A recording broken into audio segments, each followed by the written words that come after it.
సంగారెడ్డి మండలం కుల్పుగూరు మండలంలో గ్రామ పంచాయత్ నందు జిల్లా పొగాకు నియంత్రణ సూపర్వైజర్ విష్ణువర్ధన్ రెడ్డి మాట్లాడుతూ పొగాకు సేవనం ద్వారా కలిగే అనర్థాలపైన గ్రామస్తులతో మాట్లాడారు. గ్రామస్తులతో ప్రతిజ్ఞ చేయించారు.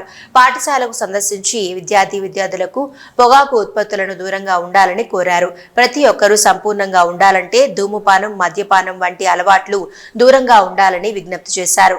ఈ కార్యక్రమంలో గ్రామ పంచాయతీ కార్యదర్శి శారదా, గ్రామ పంచాయతీ సిబ్బంది, గ్రామస్తులు పాల్గొన్నారు.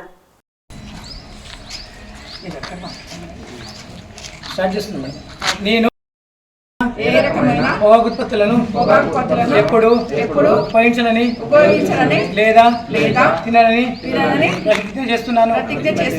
నా కుటుంబ సభ్యులు, స్నేహితులు మరియు పరిచయస్తులందరినీ పొగాకు ఉత్పత్తులను వాడకుండా నేను ప్రేరేపిస్తాను. పొగాకు ఉత్పత్తుల వాడకం నుండి నా పర్యావరణ రక్షణకు నేను కాపాడుతానని ప్రతిజ్ఞ చేస్తున్నాను. జస్ట్ ఖచ్చితంగా ఫోటో